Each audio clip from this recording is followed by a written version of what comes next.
Vamos a abrir la palabra de Dios en Isaías, el profeta Isaías. 800 años antes de Jesús escribió el profeta Isaías, capítulo número 6. Isaías capítulo 6. Estamos en una serie que enfoca lo que hemos llamado históricamente los atributos de Dios, las características de Dios. Obviamente eso es un tema infinito, entonces hemos escogido unas 12 más o menos que vamos a terminar teniendo o estudiando, 10, 12. Y hoy corresponde Dios es santo. Aquí lo estamos llamando la grandeza revelada, para darle un título especial a nuestra serie. Y verán que nuestro texto enfoca en la boca de estos serafines. Es un texto que nos describe una manifestación extraordinaria. No ocurría todos los días en Israel, ni ha ocurrido todos los días en la historia esta clase de manifestaciones de Dios a su pueblo. Y aquí estos seres angelicales que se conocen como serafines, que no se habla mucho de ellos en la Biblia, son los que declaran 3 veces la santidad de Dios. Eso lo ve en el verso 3, así que leeremos juntos. Y cuando lleguemos a ese punto 3 vamos a leer la declaración de los serafines todos juntos a una voz enérgica y segura. Isaías capítulo 6. En el año de la muerte del rey Uzías, vi yo, dice Isaías, al Señor sentado sobre un trono alto y sublime, y la orla de su manto llenaba el templo. Por encima de él había serafines, cada uno tenía 6 alas, con 2 cubrían sus rostros, con 2 cubrían sus pies, y con 2 volaban. Y el uno al otro daba voces diciendo, leamos: Santo, Santo, Santo es el Señor de los ejércitos, llena está toda la tierra de su gloria.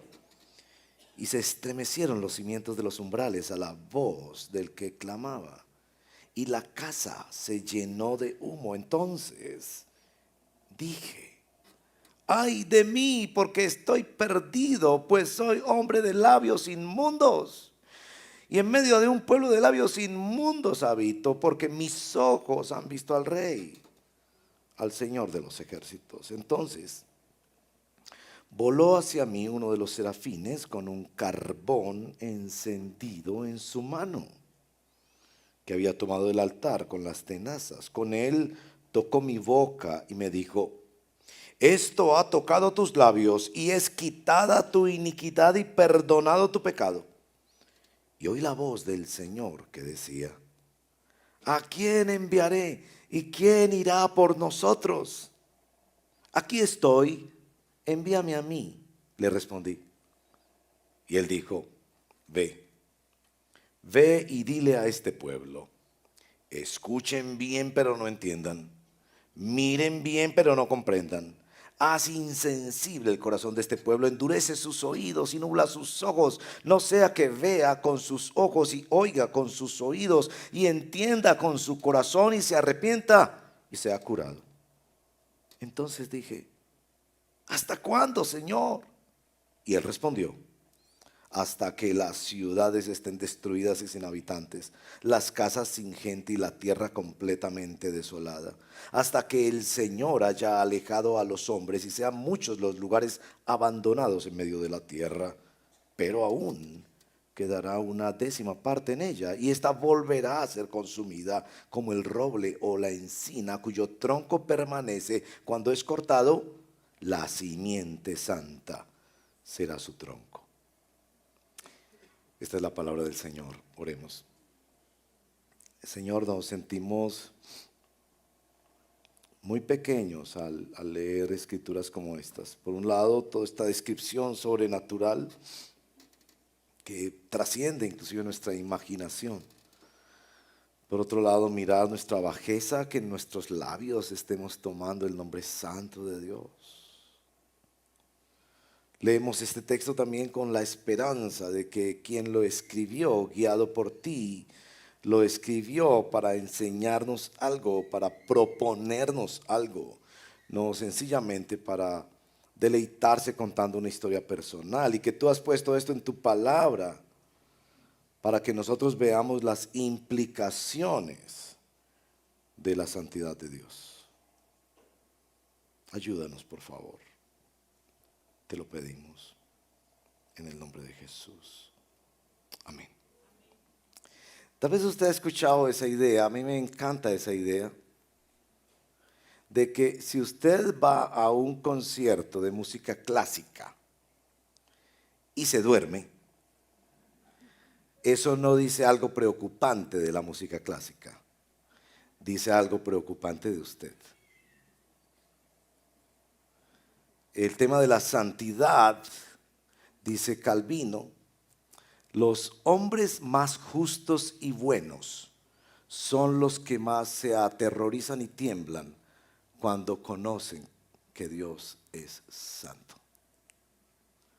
Los hombres más pecadores, pagados de sí mismos, insensibles e indiferentes, se aburren y bostezan ante esta revelación. Isaías decide hacer algo que no es común en su libro. El gran profeta de Israel, quizás este es el único capítulo de todos sus 66 capítulos de su libro donde él entra a hablarnos de una experiencia personal y muy personal.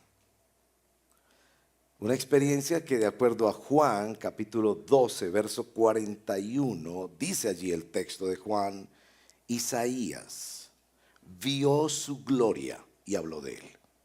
Y se refiere específicamente a este episodio. Contempló la gloria de Dios en la santidad de Dios. Ahora, la palabra santidad casi siempre está asociada con la idea de pureza. Y podría incluirlo, pero la idea más fuerte en la palabra santidad en la Biblia es de estar apartado, de ser diferente, de ser asombrosamente diferente. Quizás es como cuando en el fútbol, por ejemplo, o en algún deporte, usted dice, es un monstruo. Usted no espera que la persona del lado le diga, ¿cómo le dices que es un monstruo? Es un ser humano. Respeta lo que... No, lo que usted está tratando de decir es, esto que hizo ese jugador no es humano, es una cosa que rebasa, que se salió. Esa es la idea de santo. Diferente, diferente. Y al final yo les voy a hacer la siguiente inquietud. Muchos textos en la Biblia dicen, sean santos porque yo soy santo. Dios dice, yo soy diferente. Yo soy diferente a lo que la gente se imagina. Ustedes habrán de ser diferentes como yo. Y somos llamados a marcar la diferencia. Ahora, Isaías decide contarnos una experiencia personal, profundamente personal. Como ustedes ven, él no la cuenta para sentirse orgulloso como quien viera un ovni y lo va a publicar en todas sus redes sociales con la debida foto para enorgullecerse. En el verso 5 claramente él lo cuenta como una experiencia muy marcante para él. Yo un día entendí, nos dice Isaías, por una manifestación extraordinaria que no la vivo todos los días, pero un día entendí que Dios es santo. Y eso tuvo un efecto en mí. Y el efecto en mí fue muy extraño. El efecto en mí, nos dice Isaías, usted lo va a ver si compara los versos 5 y los versos 8. El primer efecto es, ay de mí, que es una expresión en hebreo que podría traducirse como estoy perdido, la embarré, se me acabó, llegué al final de la cuerda. Ay de mí. Y ahí hay una descripción donde nos dice por qué ese ay de mí. Perdido estoy, soy hombre de labios inmundos, en medio de un pueblo de labios inmundos, y aún así yo he visto al rey, como si usted viera una situación que no resistieran sus ojos y pensara la responsabilidad y el peso de haber visto esto. Pero de ese ay de mí pasa al verso 8, aquí estoy, envíame a mí. ¿Logran captar ese movimiento? Uno pensaría que si dice, ay de mí, como cuando a uno lo coge la electricidad, pues saldría corriendo. Pero ¿qué es ese ay de mí que lleva a aquí estoy, envíame a mí? ¿Qué es esta cosa extraña de conocer a Dios? ¿Qué es esta cosa extraña de la Biblia? Que cuando conoce que Dios es santo, lo que quiere hacer es salir a representarlo, no salir huyendo de esa santidad. ¿Qué es lo que hace esto? Y es lo que quisiera con todo el corazón que ustedes mediten conmigo. Hoy vamos a hacer 3 cosas con este texto. La primera, preguntarnos en qué momento es que le ocurre esto a Isaías, porque al principio de este texto da una referencia histórica. Él nos cuenta en qué momento, en el año en que murió su gran amigo, el rey Usías. Y les contaré un poquito de eso, porque ese año fue clave en su vida. ¿Cómo usted dirá, hay un año clave en tu vida? Tal vez el año que te casaste, que te graduaste, que tuviste un gran accidente, que te contrataron para, que tomaste una decisión, que tu papá se fue, que la cosa se arruinó o que la conociste a ella. ¿Cuál fue ese gran año? Para Isaías nos quiere contar el momento en que esta revelación vino. Lo segundo es que nos quiere contar el medio, el método de Dios que usó con él. Dios tiene sus métodos, Dios tiene sus métodos para llegar a cada persona. No espere que Dios va a llegar igual a todas las personas. A Moisés fue una zarza ardiendo, a Elías unos carros de fuego, a Pedro una reprensión, a Andrés la visión de Jesús, a Natanael la reprensión de este es un verdadero judío. Es decir, cada ser humano tiene un encuentro con Dios y Pablo fue cuando fue derribado al suelo en su orgullo. Entonces nos va a contar un poquito del método y aunque hay cosas fascinantes ahí, el tiempo no nos permite eso de los serafines, carbones encendidos y todo, pero creo que hay algo muy importante en ese método. Y lo tercero es el móvil o la motivación de Dios. ¿Por qué Dios escoge abrir el telón de la historia y dejarnos ver la sobrenaturalidad que hay detrás del telón de la historia? Amigo y amiga, en el fondo de su ser, usted sabe que detrás del telón de la historia algo está pasando. No lo vemos o no lo vemos todo el tiempo. Hay ángeles y demonios. No lo vemos todo el tiempo. Hay una mano poderosa y soberana de Dios moviéndose y orquestando todas las cosas. No crea en el materialismo, que dice que lo único que existe es lo que usted se come, lo que usted se viste, lo que usted tiene. Detrás de cada episodio en la humanidad hay un mundo de guerra espiritual. Hay una mano poderosa, soberana de Dios, moviéndose y ajustando las cosas. Así que lo mejor que usted puede hacer es aprovechar ese momento y ver cuando el telón de la historia se abre para ver lo que solo Dios puede revelar. Porque lo que tenemos aquí es una revelación de Dios. La revelación que tiene un propósito. Y notarán que es un doble propósito. Hay un propósito de carácter personal, muy personal. Isaías lo resume en labios inmundos. Veremos por qué lo resume así.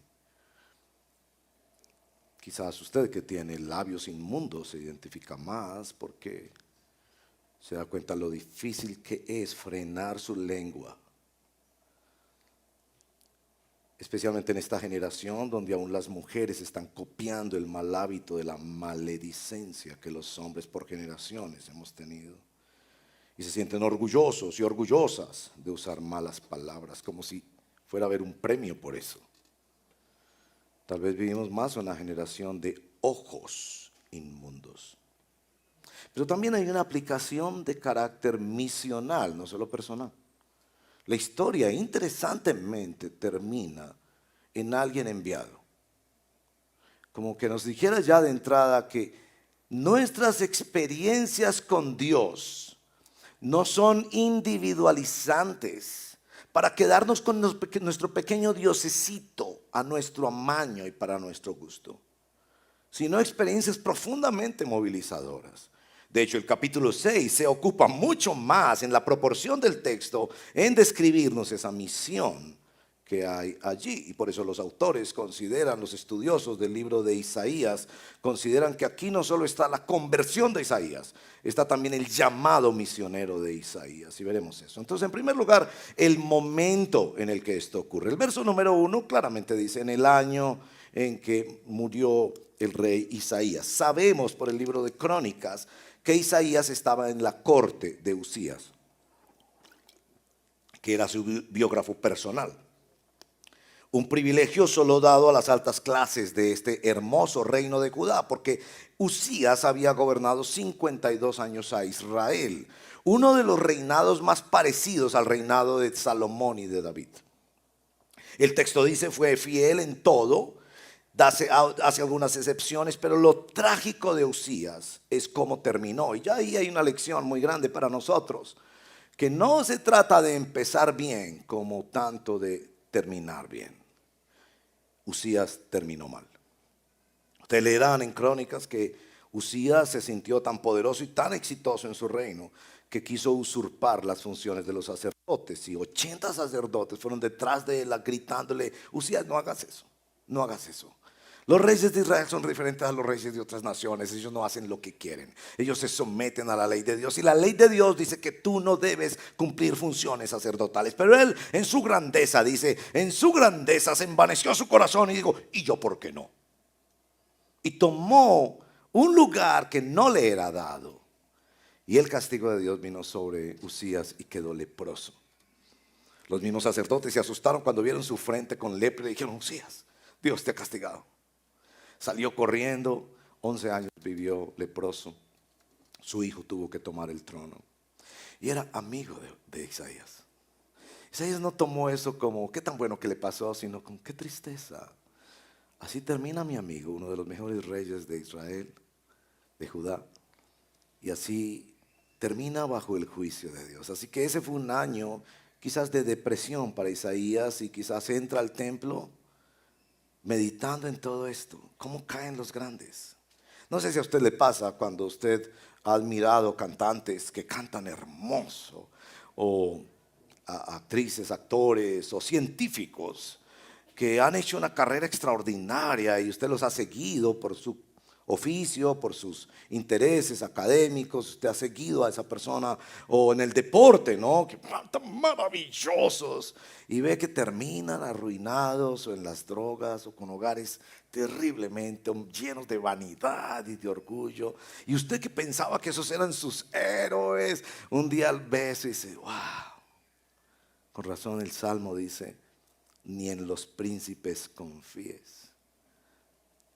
Entonces para Isaías era ese momento de ver un trágico final y de ver el juicio de Dios. Y ese día, precisamente como para enseñarnos que muchas veces es en los momentos más oscuros de nuestra vida que podemos ver más la gloria de Dios.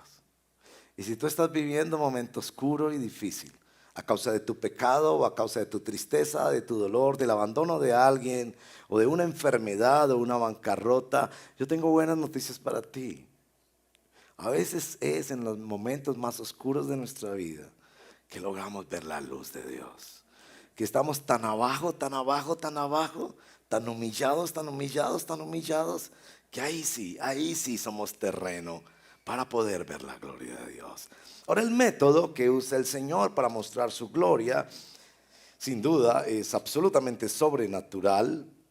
El verso 1 ya nos dice que vio al Señor sentado sobre un trono alto y sublime. La palabra de Dios dice que no lo verá hombre y vivirá. Así que tenemos que interpretar escrituras como por ejemplo Juan capítulo 1 verso 18, que dice, a Dios nadie le ha visto jamás, solo el unigénito del Padre nos lo ha dado a conocer. Pero también recordamos que Moisés le pidió al Señor ver su gloria. Y él le dijo, no me verá hombre y vivirá, pero le dejó ver sus espaldas. Y pasaba proclamando el nombre de Dios, y aquella gloria tan maravillosa que vio Moisés iluminó su rostro en una refulgencia tal que el pueblo de Israel no podía ver el rostro de Moisés. Moisés se tuvo que cubrir con un velo el rostro, porque el mismo pueblo no podía contemplar la gloria indirecta de alguien que había visto solamente por un segundo la gloria de Dios. Y esto es fascinante. ¿Cuándo logras creer en la sobrenaturalidad? Cuando no eres materialista dialéctico y piensas que hay algo más allá.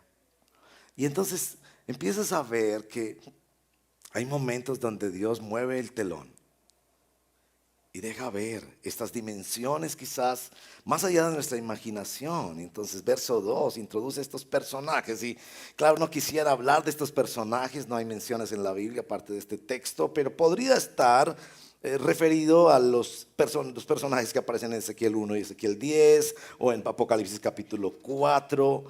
Nos informa que eran como seres creados de la creación invisible, algo así como ángeles podrían ser. Algunos sugieren ángeles de alto rango cuyo oficio principal es adorar y adorar y adorar y adorar a Dios. Nos informa que tiene 3 pares de alas. Las primeras alas cubren sus rostros y ahí está eso, ¿no? Era tal el resplandor de la gloria que ellos mismos, ángeles, se cubrían para no ver el resplandor de aquella gloria, algo tan extraordinario, fascinante, pero también aterrador, que con otras 2 cubrían sus pies. Y los estudiosos han reflexionado, ¿qué quiere decir que ángeles se cubran con alas sus pies? Y posiblemente es una señal de que son criaturas. Moisés se le es dicho, quita el calzado de tus pies, y en las escrituras eso de que necesitamos tocar la tierra, los pies en la tierra, es una señal de que somos seres limitados, que no tenemos control sobre todo, que no controlamos ni nuestro pasado ni nuestro futuro, que somos criaturas. Y con los otros 2 pares de ángeles de alas volaban, el uno al otro daba voces, y aquí viene lo más importante de nuestro texto. No es solo esos serafines, esos seres angelicales que proclamaban la gloria de Dios, sino lo que decían, el mensaje era lo más importante. Y de allí ya hay una conclusión para todos. Quizás no vas a ver algo como lo vio Isaías, yo no he visto algo como lo vio Isaías, pero este mensaje sí lo he leído, lo he escuchado, otros me lo han dicho. Santo, santo, santo. La repetición es una estrategia literaria en la cultura hebrea. La repetición de santo, santo, santo. Algunos ven allí una distinción de la Trinidad, pero estas repeticiones se hacían para decir, es más allá de lo que aún las palabras podrían decir. Por eso decimos muchas veces en nuestra adoración, el 3 veces santo, el Señor de los ejércitos, como el comandante de todas las galaxias, de todos los universos posibles.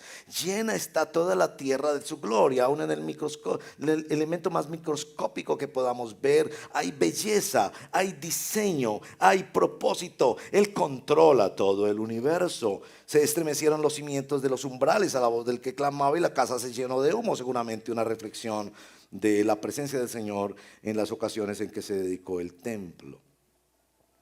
Ahora, Dios escoge sus métodos. Yo no puedo dictar cómo Dios llega a tu vida. Puedo decir que Dios siempre llega con un mensaje y que nosotros todos somos mensajeros. La palabra ángel quiere decir mensajero. Y que cada ser humano es responsable del mensaje de Dios. El mismo texto del Salmo dice, los cielos cuentan la gloria de Dios. Entonces la sola contemplación de la creación sería ya una evidencia de la gloria de Dios. Pero quizás lo que más nos interesa ver es el móvil, la motivación. ¿Por qué Isaías nos cuenta esta historia? ¿Y por qué cree Isaías que esta historia es importante? No solo para él, sino para las generaciones posteriores de seguidores de Jesús.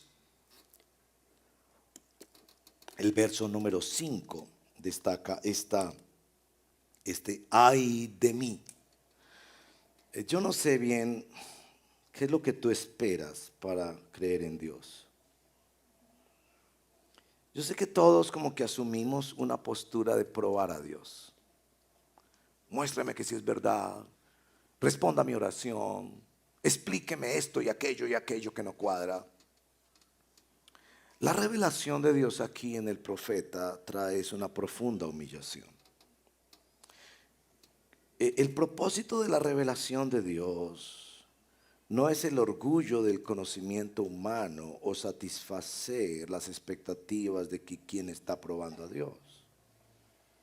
El propósito de la revelación de Dios es decirnos dónde está Él y dónde estamos nosotros. Y evidentemente nosotros, con el verso 5, junto con Isaías, debemos ubicarnos en el ay de mí.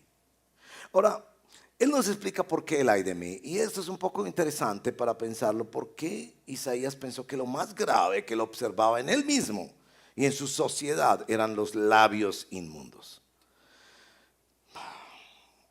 Podríamos decir que los labios inmundos son una cosa muy seria.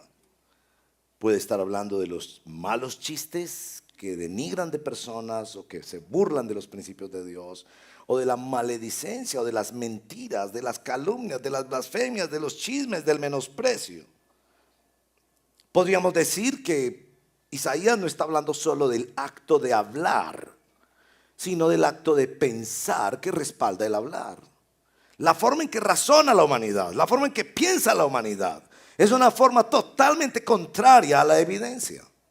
¿Cómo es posible? Yo les he dicho, ¿cómo es posible que veamos un universo, un planeta Tierra tan hermoso, y se nos ocurra que la mejor explicación, yo sé que nosotros no estuvimos ahí, pero cuando eso se hizo, pero que la mejor explicación es tiempo y azar? Pasaron millones de años. Y si hubo todas las combinaciones posibles y salió un pez naranjado. Qué lindo, ¿no? Y esa es la mejor explicación. Y esa es la explicación que se encumbra en la academia, de la que se sienten orgullosos los filósofos y los científicos. Perdón. Yo llego a mi casa y encuentro un sancocho trifásico, bien preparadito. Y además de quererme comer el sancocho, por supuesto, yo digo, oh, ¿cuántos millones de años se demoraron para este sancocho? ¿Cuántas combinaciones de sopas tuvo que haber para que ocurriera este sancocho? Y qué maravilla, que a mí precisamente me tocó fue el sancocho y no las otras posibles combinaciones venenosas que podrían haberse hecho. Oh, maravilla. Posiblemente Isaías está profundamente conmocionado con ver la forma de pensar del mundo. Que un hombre le da una semillita a una mujer y a los 9 meses le entrega un bebé. ¿Ha visto un bebé? Y uno no termina de sorprenderse. Tan lindo. Sus manitos, sus ojitos. ¿Es esto producto de tiempo y azar? Es posible que Isaías está profundamente decepcionado con la ciencia y con la academia de su época.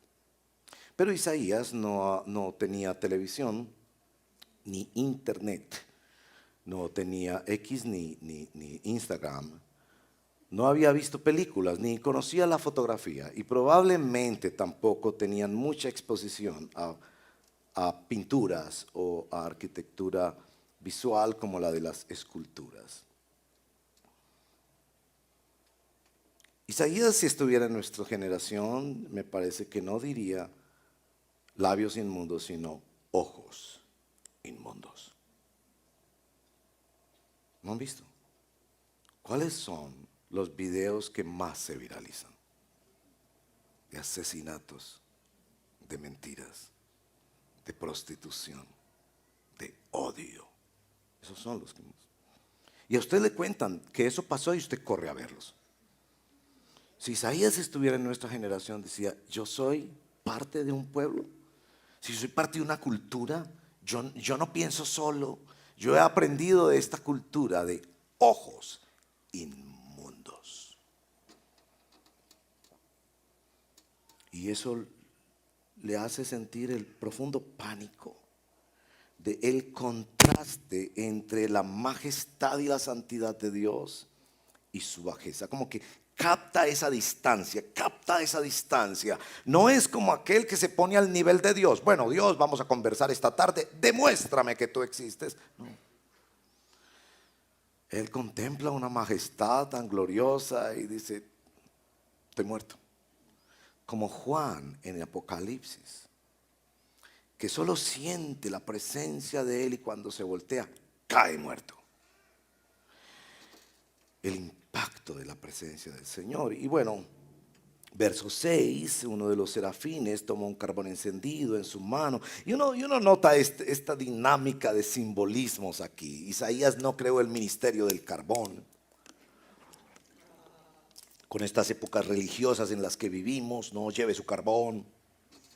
Como si él pensara que eso se repite. Para Isaías el punto aquí es ¿qué simboliza eso? El carbón encendido es tomado del altar, y quienes han investigado un poco más de ustedes en el Antiguo Testamento, lea el Antiguo Testamento. En el Antiguo Testamento una cosa que no gusta mucho son todos esos sacrificios. Las familias tenían que llevar cada año un corderito y matarlo de verdad y derramar su sangre y todo eso. ¡Oh! Y todo eso lo que comunicaba era que los seres humanos necesitábamos un redentor. Que el problema humano no se resolvía con ideas o con buenas intenciones, sino con un sustituto vicario. Y todos esos símbolos del Antiguo Testamento que terminaron con la llegada del Señor Jesús, cuando Juan señala a Jesús, este es el Cordero de Dios. Todos esos corderitos anteriores señalaban al Cordero de Dios, una cosa maravillosa, que tenía que ir y derramar sangre para que nuestros pecados fueran objetiva y justamente pagados. Porque un juez no puede aceptar sencillamente, ay, yo te quiero perdonar, vete para tu casa. No, ¿quién va a pagar? ¿Quién va a pagar por el daño? ¿Quién va a tomar el lugar de este reo? ¿Cómo hacemos verdadera justicia? Y bueno, todos esos sacrificios y símbolos que se hacían en el altar. Así que cuando se toma el carbón encendido del altar, es una preciosa figura del fuego purificador que viene del sacrificio de nuestro Señor Jesucristo. Y evidentemente era algo simbólico porque tocó sus labios y no lo quemó. Esto ha tocado tus labios, verso 7, es quitada tu iniquidad y perdonado tu pecado. Y uno nota de inmediato la transformación en Isaías. Pasa de ser el individuo que se siente que es muerto a causa de ver la gloria de Dios siendo él tan bajo, a verso número 8, escuchar el clamor de Dios. Y hasta ahí son las únicas intervenciones de Dios. Hasta ese momento no se ha escuchado la voz de Dios. Y miren la voz de Dios: ¿a quién enviaré? ¿Quién irá por nosotros? Algunos sugieren que allí mismo, por otros textos del Nuevo Testamento, hay un diálogo dentro de la Trinidad, y a Isaías le es dado escuchar ese diálogo. Y su respuesta, segunda parte del verso 8, es inmediato: aquí estoy, envíame a mí. Ese cambio me interesa mucho, ese cambio. Porque si yo estoy ante la majestad de Dios y yo sé que soy pecador, mis ojos pecan, mis labios pecan, mi mente peca, mis manos pecan, yo quiero salir corriendo. Yo no quiero unirme al propósito de Dios. ¿Qué es lo que le pasó a Isaías? Isaías ha entendido el perdón de Dios. Hermano y hermana, que usted y yo entendiéramos el perdón de Dios. Porque yo creo que nosotros seguimos dándonos latigazos por cosas del pasado. Y seguimos tratando de compensar y que yo un día me manejé mal, pero me voy a manejar 1000 años bien para sentirme mejor. Eso se llama autojusticia. Y el Evangelio rechaza totalmente la autojusticia. El Evangelio dice: vengan a mí, miren a mí todos los términos de la tierra, vengan a mí los que están trabajados. Si tus pecados fueran como la grana, como la nieve, serán emblanquecidos. Ven a mí, solo necesitas arrepentirte y pedir perdón. Yo creo que Isaías captó de inmediato: sí, yo estoy muerto ante la majestad de Dios, pero Él me ha perdonado. Y cuando uno se siente realmente perdonado, uno quiere ayudar. No sé si a usted le pasa, ¿no? Usted llega, su mamá le dio permiso para llegar a las 10 de la noche. Y usted llega a las 3 de la mañana, oliendo a licor. Ve a su mamá llorando, desesperada, ya ha llamado a todas las clínicas a ver dónde estaba usted, hasta llamó a la morgue. Usted entra silencioso con la llavecita. Prende la luz y está la mamá llorando en la sala. Mamá no le dice nada. Usted dice: mami, perdone. Usted dice: mi hijo, me hizo mucho daño lo que usted hace, porque he estado al borde de un colapso de nervios. pero mi hijo yo lo perdono. Gracias, mamá. Se va al cuarto. Usted al otro día espera que la mamá lo mire mal, lo ponga a barrer toda la casa, no le vuelvan a prestar el carro, le quiten la porción de platica que le daban en la semana en la casa. Resulta que a las 7 de la mañana la mamá le está preparando su desayuno favorito y le está diciendo: mi hijo, anoche me di cuenta cuánto lo amo y estoy tan feliz que a usted no le pasó nada. ¿Cómo se siente usted? Y entonces la mamá al mediodía dice: ay, la casa está como desordenadita. ¿A quién enviaré y quién irá? ¿A quién enviaré y quién irá por nosotros? ¿Qué hace usted? Mamá, yo. Porque usted sabe de verdad que tiene una mamá que lo perdonó.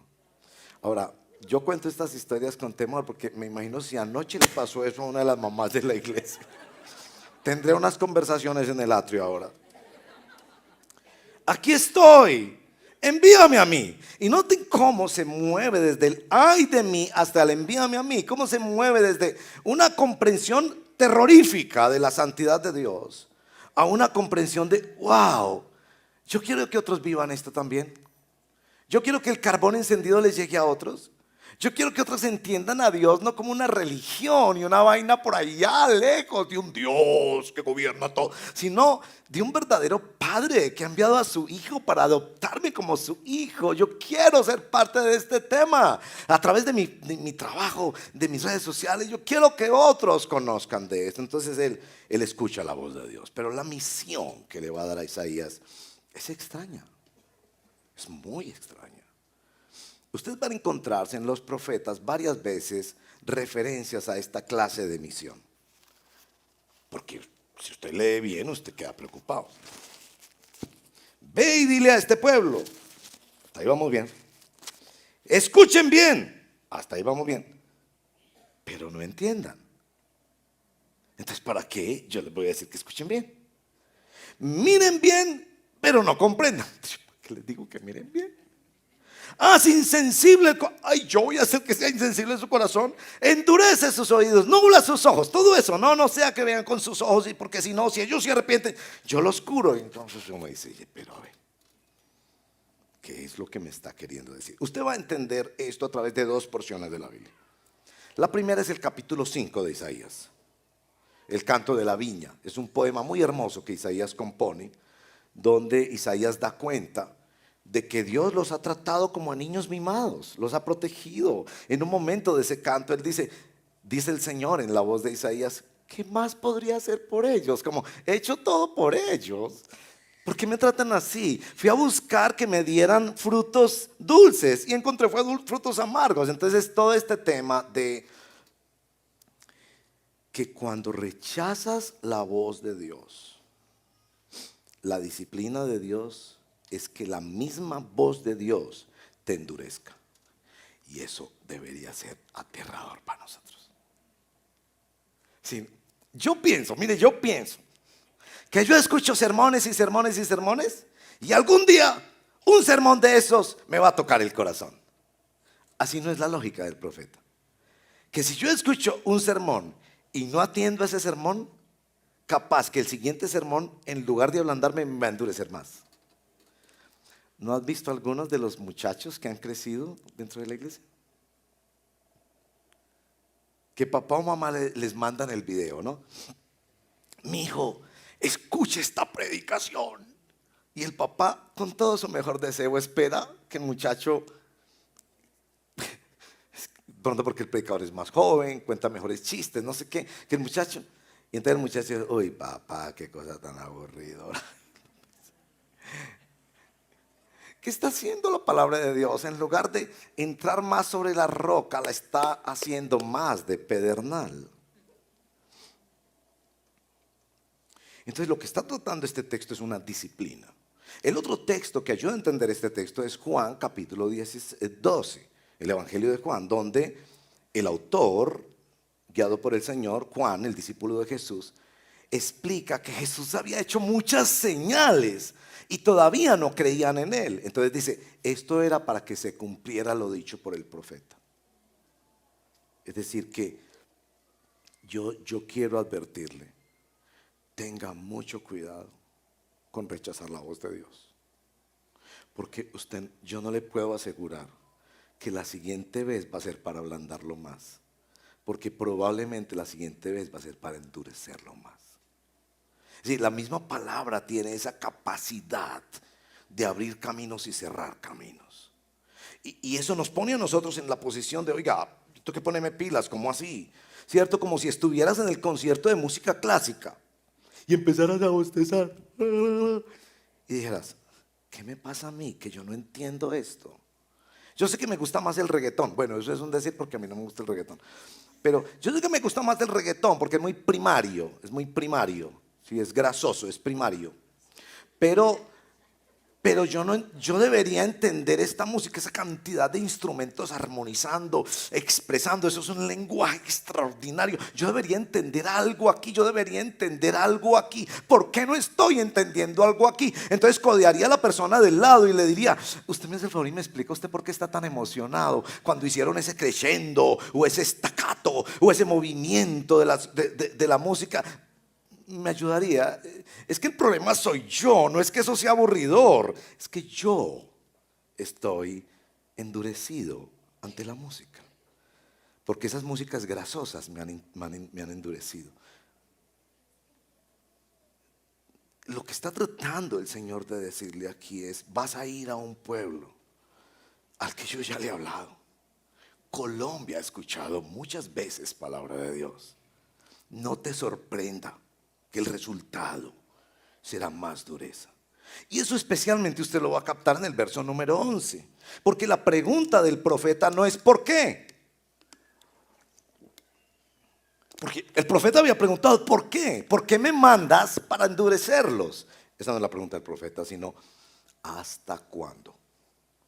Porque verso 11, él está entendiendo que es un periodo de disciplina de Dios sobre el pueblo. Y viene pues esta hondanada de juicios sobre Dios hasta que las ciudades, hasta que el Señor haya alejado a los hombres. Aún si queda una décima parte, verso 13, esta volverá a ser consumida. Pero como el roble, verso 13, o la encina, cuyo tronco permanece cuando es cortado, dos puntos, la simiente santa será su tronco. Yo pasaba en estos días con mi esposa por algún lugar aquí cerca de nuestra ciudad donde estaban unos troncos enormes cortados y se veía sobre el tronco saliendo una cantidad de bracitos, de ramitas hermosas, verdecitas, verdecitas, y decíamos, tan hermoso que se ve eso. Sí, fue cortado, pero hay un nuevo comienzo. Esa expresión, la simiente, es una expresión hermosa en el libro de Isaías. Si usted puede poner en su celular una aplicación de la Biblia, si no tiene una, debería tener por lo menos una. Hay aplicaciones de la Biblia que tienen una cosa que se llama concordancia. Yo sé que la palabra es rara, concordancia, suena como, no sé, como el nombre de un restaurante que hay por ahí. Concordancia. Pero la concordancia viene de concordar. Usted ahí en esa aplicación escribe simiente y le va a mostrar una de esas aplicaciones todos los versos bíblicos que mencionan. Entonces usted se mete en ese estudio y empieza a decir, ¿qué quiere decir el profeta con simiente? ¿Cierto? Como la semilla, como la parte guardada que va a avanzar en la historia, que no será cortada, que aun cuando sea cortada va a resurgir. Y esa es una expresión muy hermosa para el pueblo de Dios. En el capítulo 65, el verso 23, dice que esa simiente y sus hijos serán prosperados extraordinariamente y que nada los parará. Y el libro de Isaías termina con muchas promesas de Dios para aquellos hombres y mujeres tocados por la santidad de Dios, restaurados para ser simiente, para ser semilla en generaciones posteriores en la historia humana. Y eso es lo que hemos conocido a lo largo de la historia humana en lo que llamamos iglesia. Concluyamos. Yo les decía al principio que la palabra santidad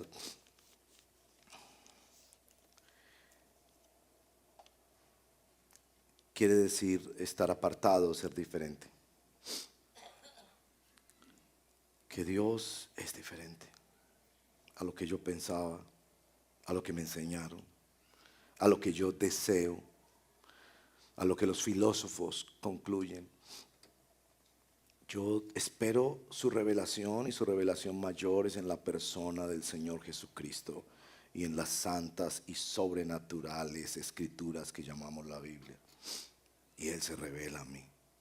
Les decía que eso de ser diferente, Él dice, sean santos porque yo soy santo. Y otra vez, esta característica de Dios, como hemos visto en otras, tiene un impacto muy grande en nosotros.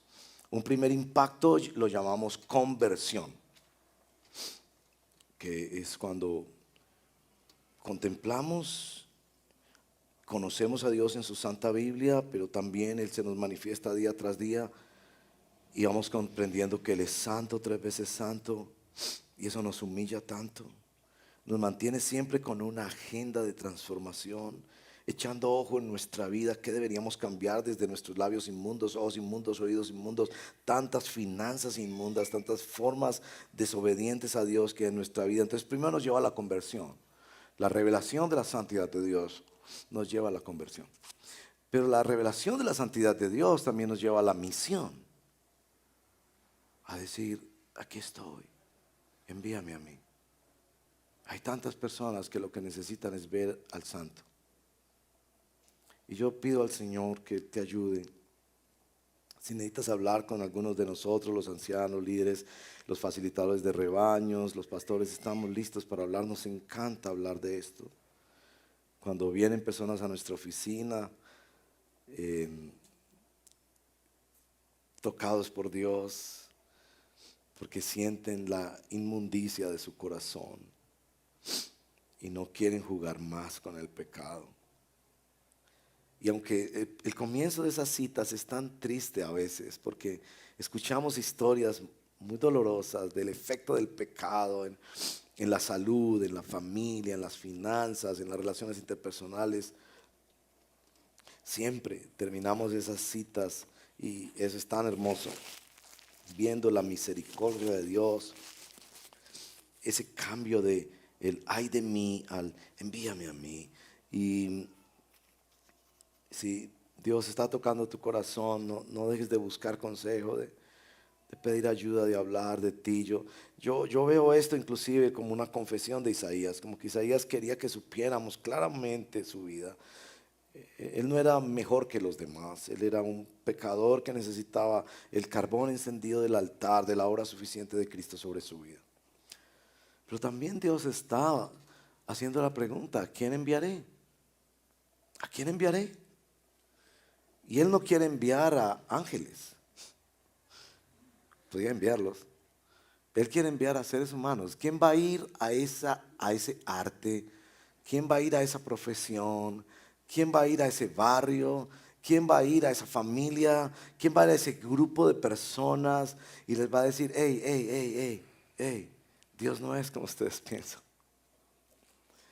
Les decía también que eso implica que cuando Él dice yo soy santo, entonces sean santos porque yo soy santo. Que Dios nos está invitando a ser diferentes. Y ahí viene una cosa que me dejó mucho pensando esta semana. Mis vecinos creen y piensan que yo soy diferente. Y déjenme ser un poco personal. Yo a mis vecinos no les cuento que soy cristiano, ni mucho menos pastor. Eso no cae muy bien hoy en día. Pero me acuerdo una vez que había un conflicto muy serio en la unidad por una situación de un perrito. Esa vecina ya no vive en la unidad. Es una situación muy difícil. De hecho, varios vecinos me llamaron como a la 1 de la mañana porque el pobre animalito estaba descuidado, enfurecido, no había comido. Tratamos de ponerle algo de comer, nos intentó morder, estaba paniqueado el pobre animalito. Llamamos a la Sociedad Defensora de Animales, todo eso. Pasaron los días. Y a los días me dijeron, don Diego, me dicen don Diego. Don Diego, ¿usted por qué no habla con la vecina Julana de tal? Yo me imagino que hay que hablar con la vecina, pero pues, a ver, no hay una dama que haya vivido más tiempo aquí. No, don Diego, que es que estuvimos hablando en la junta. Que usted hable con la vecina. Dios mío, hable con la vecina. Entonces le dije yo, y se me ocurrió la pregunta así nomás. ¿Por qué piensa que yo debo ser el que habló con la vecina? Y me dijeron, porque usted habla diferente. Y ¿qué significa eso? Le dije. No sé. Nosotros lo escuchamos a usted hablar en la asamblea, usted habla a veces y todo, pero usted habla diferente. Y necesitamos resolver ese problema con la vecina. Bueno, hablé con la vecina y más o menos se reguló la cosa, realmente había otras situaciones, bueno. Pero ¿en qué tus vecinos piensan que tú eres diferente? Te vistes como ellos, come como ellos, vienen a la misma unidad, hablas como ellos, parqueas el carro, la moto o la bicicleta como ellos. ¿En qué eres diferente? ¿En qué eres diferente? Y tal vez por ahí hay parte de tu problema con Dios. Tú no quieres ser diferente. Tú quieres ser igual, pero lo único diferente es tener más que los otros. Es decir, tú te quieres vestir como ellos, pero de marquitas más finas. Es decir, que no se vea diferente, que lo único diferente sea que te envidien por tu ropa. ¿Es eso lo que quieres ser diferente? Y puede ser que tu resistencia a Dios es porque no quieres ser diferente. Has luchado toda la vida para que te acepten en tu carrera profesional, en tu apariencia física, hasta te ha hecho algunas cosas para que te acepten en tu apariencia física. Entonces ahora, cuando Él te dice, yo soy diferente, tú debes ser diferente. Y Pablo añade, en toda tu forma de vivir, estoy citándole un texto de San Pablo, sean santos en toda su forma de vivir. Yo soy diferente, dice el Señor, tú debes ser diferente. Entonces ahí como que nos queda una tarea. Nos queda la tarea de revisar nuestro closet. Nos queda la tarea de revisar nuestras redes sociales. Nos queda la tarea de revisar nuestra relación con los vecinos. Nos queda la tarea de hablar con algunas personas y no pagar mal con mal.